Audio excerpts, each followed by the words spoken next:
It was a great share, but it was a very painful share, and that's important. Like, we need to talk out the pain points, and face the issues of the day in all the different communities. And I feel like there's becoming a new derech in Yiddishkeit. You know what it is? Just basically serving Hashem. And that's it. I know that sounds the real Torah of the Baal Shem Tov. Yeah, just the real panemius where all these different boxes, and all these groups and all these different shitas. Right. I said to someone yesterday, the best shita is to have no shita. Right, exactly. Just get rid of all the shitas, be open-minded, but also with knowing who you are and what your Masorah is, with that balance, and going ahead. Lefi erech lachokei bechinas habagam nefesh v'shoresh habyanim. Wait, we were up to the Haggah right away? Yeah, right to the Haggah. So we're saying, corresponding to the extent of specific matter, the blemish caused by the sin in the soul and its source in the supernal worlds. So you have to understand, the Tzaddikim, when you're doing the Haggah, you're looking at what the Who wrote the Haggah? It's the Tanya, but he's bringing it from like Kabbalah. Yeah, Kabbalah or Panemius Svarim, and it's usually a very deep explanation of what he just said, which was even difficult anyway, what he said, but he's now clarifying in it, like on the previous level. We're just talking about the differences, the Averas, if they're graver or they're not. So it depends on the supernal source and the higher worlds. Ki hem cholki bechinis hamerek hanosh onesh begehenim or balamazeh are the various purifying process and punishment in purgatory or or in this world, the suffering of the soul in purgatory, or one's suffering in this world whose purpose is to purify. So remember, all this stuff that goes on is just about purification. Right. We have to realize that Hashem didn't create punishment and pain and all this suffering just stum. It's to purify our soul. Like I don't know if you've got some Yisurim going on right now. Generally, most people do. I'm like, generally, like it's always it's always manifesting in some level. Right. And the humility, instead of getting, oh Hashem, why are you doing this to me? It says, thank you Hashem, you're doing this to me because I know it's going to purify me. That's the truer way of dealing with it.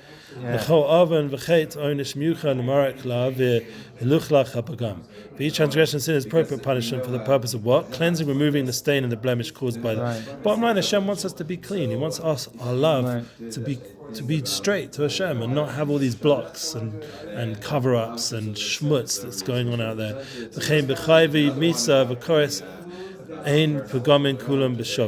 Similarly, the best comes by the sin carrying the penalty of death, and the hands of heaven varies from one sin to another. So now we're at the point where all sins are not equal, or they are equal because they like flip-flop. Yeah, they're obviously they're not. Right, but now he's just saying just the purification process is different. I remember. But the fact that it purifies, that's what's shov. That's what's equal. I had this Rebbe who I recently connected to, who was a Rebbe in the Mir Yeshiva, and he was actually like a rogue. The reason why I loved him was like at that time I was already like a rebel. So he was a rebel within the Mir Yeshiva system in that. The way the Mir did was very sugya. Everything was according to Reb Nachum.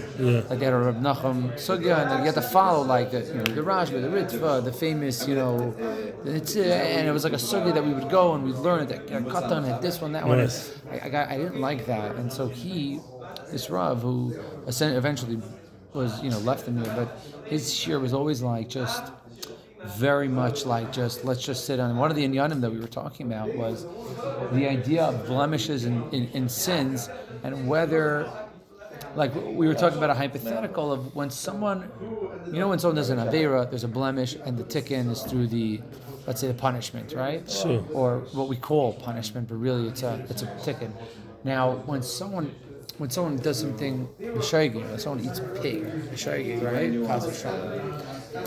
They're like we were wondering from a lumdis point, like does it still have that? And we were trying to understand the difference between, like this was like deep, lumdis, the difference, like the pilpul of like the actual lumdis behind like the inyan of a sin, like when you do it b'shagin, you eat the pig. Is it the pig itself? Is the mitzias of the pig? Is it actual the timtum alev? Or the timtum alev? Al pi Chassidus, that's the thing that Chassidus cares about the most, because it wants the relationship. Right. And if you blocked it, why was the Rav, the Balatanya, very machmir on chalav should be chalav Yisrael, yeah. and not. I'd always wondered that. So the whole Nakuda was, once again, it's the same thing as we mentioned about Pesach, the same thing we mentioned about Shabbos. Right. This set in the previous times we learned is this sensitivity that they don't want anything that's going to get in the way of the relationship. And which Rebbe was it that was so? The Balatani was pretty strong about it. I was saying, again, back then everyone was strong about it. Yeah, but there's famous stories about it where he was able to sense if someone had having questions in Amunah. The questions in Amunah, the questions in Amunah came from the Chalav Stam, from the fact he didn't eat Chalav Yisrael. Right. Because there's a certain, it's like the idea as well. One of the things I had in the Soim with was Nesach Yain. These are wine tasting things back in London or whatever. Again, family connected to people, and it was Jewish, it was kosher. Right. But then there were people there, and maybe some of the wines were very high-level wines that weren't pasteurized, and therefore, when they touched the bottle, it had already made it into Nesach Yain. Right. That whole shaila. It's a painful sugya because it's Jews making it, other Jews drinking Nesach Yain. It's very hard sugya. But one of the things that I felt inside of me that bothered me, I worked on myself, but I didn't want to damage the connection I have to sodas of Torah. And that's, Yain is connected to sodas, panemius. The panemius alev, I don't want to block that up in any way. And that's the kind of thought you're trying to have. It's not you're not angry with some Jew who doesn't keep Shabbos and he just messed up that bottle for me. Yeah? That's not the point. It's the fact I don't want to disconnect my relationship with Hashem in any way. So I'm always trying to protect that side of myself so that I can have that pure level of debate. But in the end, you know what? In the end, when I've had mistakes and things have gone wrong, I always say to myself, my bottom line, heta is Avos Yisrael. Right. And because it's such a test in that level, usually Avos Yisrael is probably going to be more important than the chumras and the starkai and the frumkai. And that's where we got to make that din v'cheshbon. We may speak to a tzaddik, a rav, if we're able to those situations. But the bottom line is, the Avos Yisrael, the Avos conquers everything. We have to. That's my feeling. But in the end, there's going to be. There will be a kapara though. There probably will be a cleansing needed, and that's really the thing that equalizes all the various and onshim is the purification process. In the end, you have to purify it, no matter what. Somehow or another, no matter how heavy, how big, how little. And why? Because we want a relationship with Hashem. That's the point. Right.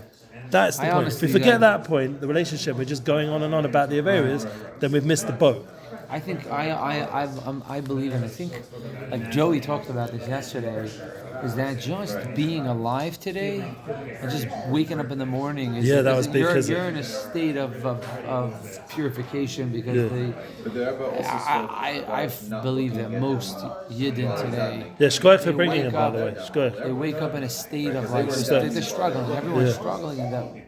Like we're at that point where he said the only thing left at that point is the luz. Right. Like the all of the avarim, everything from the Jewish nation was destroyed, and at this point where just all that's left is the luz. You're saying, and just existing today, we're in a state. There's a tremendous achievement, accomplishment. Yeah. You know that is tremendous MS. And when he came in. Right. He wanted me to bless him. I don't know why. Yeah. Oh, he told me that. He told me on the way home that he wanted your bracha. One bracha of Mesiras Nefesh from your day. I'm like, what? Right. And the problem was, if he had said it to me quietly, no one else was around. There's a few people around. Right. And Rav Shlomo suddenly turned up. And I was like, no, there's got to Rav Shlomo, don't get a bracha from me. Yeah. Right. I said, over here, someone called me Cohen Shani. So a few people have actually said it. I'm Cohen Shani. Cohen Shani. It's very humbling. He's the real Cohen. I'm like the second. Right. Oh, at least Cohen Shani's here. Right. You know, I was like the Cohen here, the big Cohen's here. Go get a bracha from him. And then I felt a bit embarrassed, but he said, no, quickly give me the bracha. So I gave him the bracha, but I just gave him Birkas Kohanim very quickly. But the idea that that we're being purified, and even sometimes being embarrassed is purification. Different things that come up, yeah. Even these painful conversations, the painful share that we had today, it purifies our heart because it makes us really want the truth. We don't want all these boxes and all these different mochlokasim, and we don't want all this.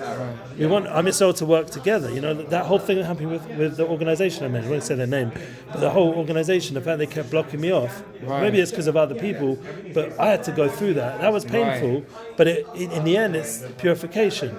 Right. The bottom line is that they're still doing good things. The other organization, I hope, is still doing good things. I'm trying to do good things. Right. And on the Pneumius level, we are united, even if we can't always do it practically. Right. You know, Hari Gam, Nafshu, Achiyunis, Abahemus, Ambush, Gufo, Kema Gufo.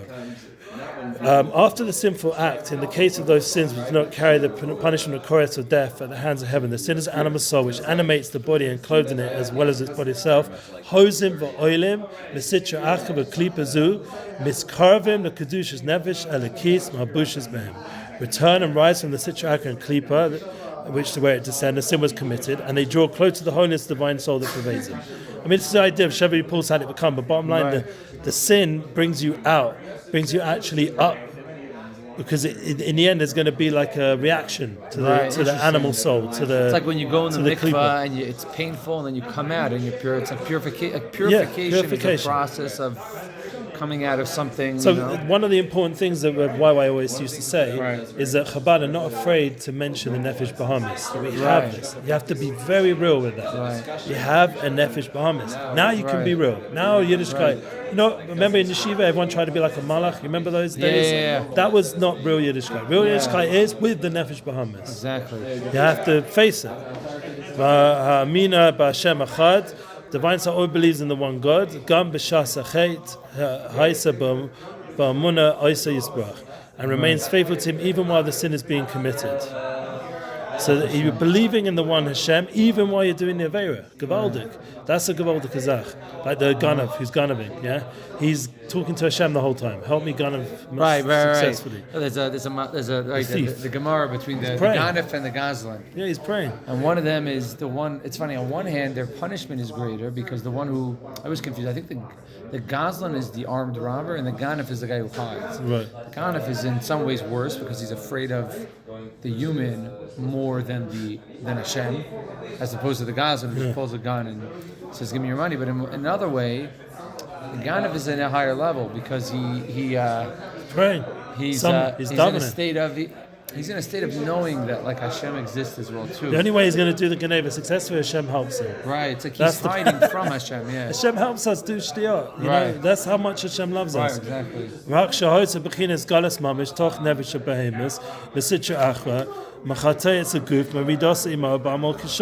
that time, we're almost finished. Right. By that time, the divine soul was in a state of veritable exile in the animal soul, which arises from the Sitra Achra. Right. So we're believing in Hashem Echad, but we're in Golas.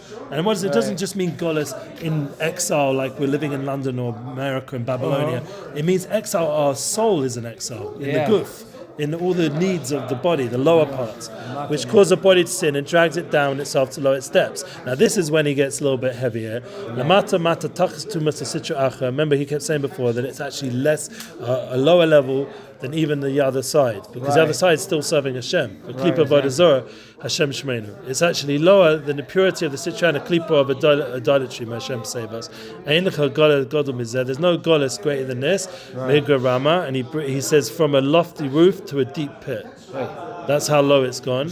What's the ill? I mean, the Shorish Makon Nefashis Kol Beis Yisrael Hu Choch Milah, because every soul, when we learned this in the second Perek of Tanya, comes from Choch Milah. Even the gangster, the biggest gangster in Eretz Yisrael, he has a Shorish Neshama which goes back to Choch Milah of Atzilus, the highest levels of the Olamas. Yisbrach Chochmaso Echad, because in the end, Hashem's wisdom are one. So all the levels of Ishtaushlus and Yuridus to bring that soul into the world, to the lowest level family, to the lowest level lifestyle, he still has a Shorish on Pneumius all the way back to Choch Milah. Who Kamoshu Achuz Barosho Shamelech Mored Lamata Vatumin Panav Yisbrach Beisa Kisei Malay Sos. What the problem is he took the king, the moshul, this is a moshul, and drags it into what? And puts it into a toilet, into a sheratim, into a bottom of filth. And this is the ultimate humiliation. And even if he only does it for a moment, for the kibbutz setra are called vomit and filth, as is known. So he's taking that and putting it. So I say a guy goes to Uman and he's trying to do tshuva, and then what happens? His friend introduces him to a shiksa, and next minute he knows that's what he's taking, his holy soul that was there for a good reason, and he put it into the toilet, literally. Right. He's like poured his kochis into a mokum of like schwatzim and dirt. Instead of what? Saying no, saying to his friend no, because not his friend, his enemy, and he says to his friend, "You're not a good friend." And my son had these kind of tests, and he went, instead of going there to the nightclub, he went to the Sion and he did Tikkun Klali. And that's the tshuva that we're trying to do right now. That's why a lot of people go to Uman Rosh Hashanah, because they're having that kind of challenge. And it's like, even in Uman, is like that test is there. Even in 770, you remember those tunnels? Yeah. There's the Yetzirah of both places, yeah? Right. And the point is, you have to go to the oil and daven to Hashem, not go to the who knows what else is going on in New York, yeah? In Uman, yeah. And New York also, wherever it is. The point is that the Yetzirah is there. We can't take this godly soul and put it into the lowest place. We have to keep trying to choose Hashem. Now, what happens if we do? The truth of the system is that still the godly soul is so humble that it's willing to go with us into the lowest things. Right. It never leaves us. And therefore, it's willing to go into the lowest dirt for the sake of our hopeful Teshuva and cleansing and purification. That is the comfort in this difficult Nakuda, and it's also should make us aware of the responsibility we have, what we do. Wow. All right, shkoyach. That's what we're walking around with. We're billionaires. But ultimately, right? The key here is that even in the lowest of the low, it's like we're still. The connection to Hashem is always there. It's never. MS. It's never plugged out. Right. But it's like that. That was a chiddush what he's saying, because you're taking the king's head and you're bringing it down to the lowest One might place. think, in a palace. A lot of people think once they've gone away from Hashem, Hashem's not there anymore. That's the whole thing. My son said to me when I first was forced to break Shabbos in the army because of Pekuach Nefesh as a heter, I thought Hashem hated me. It took me a while to get round to realize, no, Hashem believes in me, and this is my situation right now. Well, and it's actually a mitzvah, and it's actually holy. He's with you. It's not like he's with people more than he's. The Yetzirah's version of this is Hashem. You're putting us ahead in the toilet, and Hashem's nothing to do with you. Right. You're in the toilet. You're a bunch of toilets. They make you into a Russia. They make you into a Russia. It's a big chizuk. Instead of, no, I'm a tzaddik that's fallen into the toilet, and I need help. I've got a godly soul and I need help. Baruch Hashem.